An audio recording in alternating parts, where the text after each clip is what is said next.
આજે ખૂબ દુઃખ સાથે કહેવું પડે ને ખૂબ જ દુર્ભાગ્યપૂર્ણ ઘટના છે।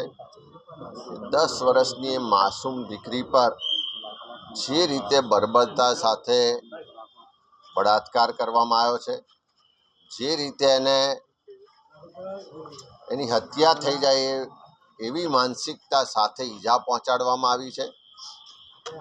આજે દીકરીની હોસ્પિટલમાં હાલત જોઈ છે, ખરેખર કાળજું કંપી જાય કે આટલી માસૂમ દીકરી પર આટલી બર્બરતા, આટલી હેવાનિયત કરવાનો કોઈનો વિચાર સુદ્ધા પણ કેવી રીતે આવી શકે। આજે ડૉક્ટર સાથે પણ વાત થઈ છે, ડૉક્ટર પ્રયત્ન કરે છે, હજુ પણ દીકરી વેન્ટિલેટર પર છે અને આપણે બધા જ પ્રાર્થના કરીએ કે સાજી સમી હસતી ખેલતી ફરી પાછી એની પરિવાર સાથે પહોંચે। પણ આવી ઘટનાઓ વારંવાર કેમ બને છે? ગુજરાતમાં છેલ્લા એક જ વર્ષના આપણે દાખલા જોઈએ તો દાહોદમાં પણ આવી જ એક માસૂમ દીકરી પર પાશવી બળાત્કાર થાય છે, એની હત્યા થાય છે।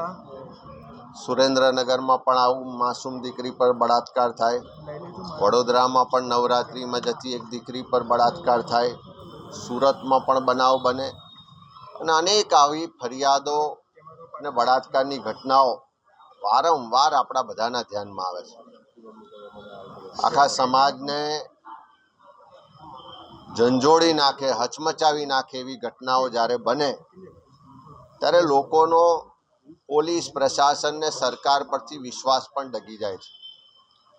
જે પ્રજાને સુરક્ષા આપવાની જવાબદારી સરકારની હોય, આટલું મોટું પોલીસ તંત્ર અને કાયદા હોય અને તેમ છતાં આવા બળાત્કારીઓને કોઈ પણ કાયદાનો ડર ના રહે, પોલીસનો ડર ના રહે, એનો સ્પષ્ટ મતલબ છે કે સરકારની ગૃહ વિભાગની નિષ્ફળતાઓ ઉજાગર થાય છે।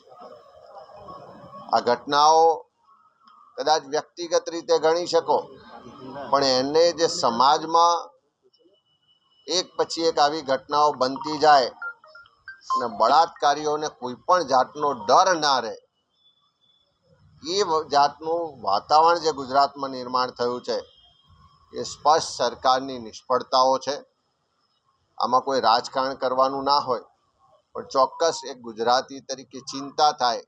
આજે કોઈ પણ પરિવારની દીકરી ઘરેથી જાય અને ગેર સલામત પાછી આવશે કે કેમ, એવી દરેક માતા પિતાને પરિવારને ચિંતા થાય એવા દિવસો છે।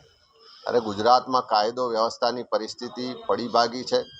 બધી જ રીતના ગુનેગારો, અસામાજિક તત્વો, બુટલેગરો અને બળાત્કારીઓ બેફામ થયા હોય એવું સ્થિતિનું નિર્માણ થયું છે। રોજ એવી ઘટનાઓ, બનાવો આપણે ટીવી મીડિયાના માધ્યમથી જોઈએ છે।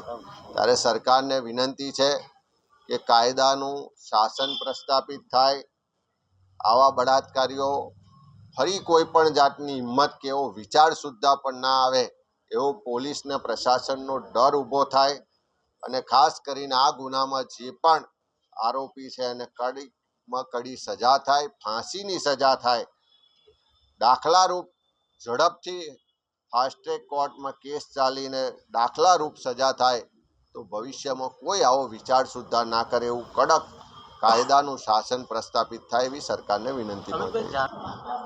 ગુજરાતમાં ખાલી માઇગ્રન્ટ થયેલા પરિવારો નહીં, કોઈ પણ ગુજરાતી આજે ગુજરાતમાં સલામત ના હોય એવી સ્થિતિનું નિર્માણ થયું છે। અનેક જગ્યાએ માસૂમ દીકરીઓ પર બળાત્કાર થઈ રહ્યા છે અને એક ઘટના નહીં, છેલ્લા વર્ષમાં જુઓ તો વારંવાર આવી ઘટનાઓનું પુનરાવર્તન થાય છે।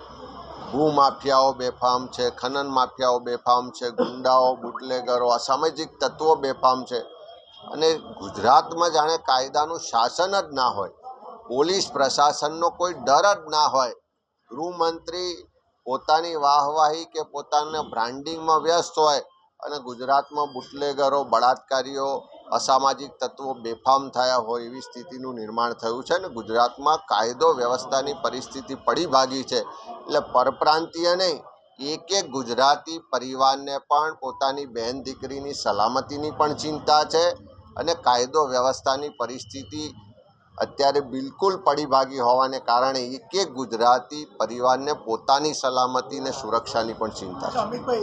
ચોક્કસ ગુજરાતમાં કાયદો વ્યવસ્થાની પરિસ્થિતિ જે કથળતી જાય છે, લીરે લીરા ઉડે છે, અસામાજિક તત્વો, બુટલેગરો, ગુનેગારો, બળાત્કારીઓ ખુલ્લેઆમ બેફામ રીતે ગુજરાતના લોકોને લૂંટી રહ્યા છે, બળાત્કાર થઈ રહ્યા છે, હેરાન પરેશાન થઈ રહ્યા છે, હત્યાઓ થઈ રહી છે. આ તમામ કથળતી જતી કાયદો વ્યવસ્થાની પરિસ્થિતિ માટે આવનારા વિધાનસભાના સત્રમાં એના મુદ્દા પણ ઉઠાવાશે, સરકાર પાસે જવાબ પણ માગીશું ને જે સરકારમાં બેઠેલા લોકો છે એની જવાબદારી પણ નક્કી થાય એ રીતે કાર્યવાહી વિધાનસભામાં કોંગ્રેસ પક્ષ કરશે.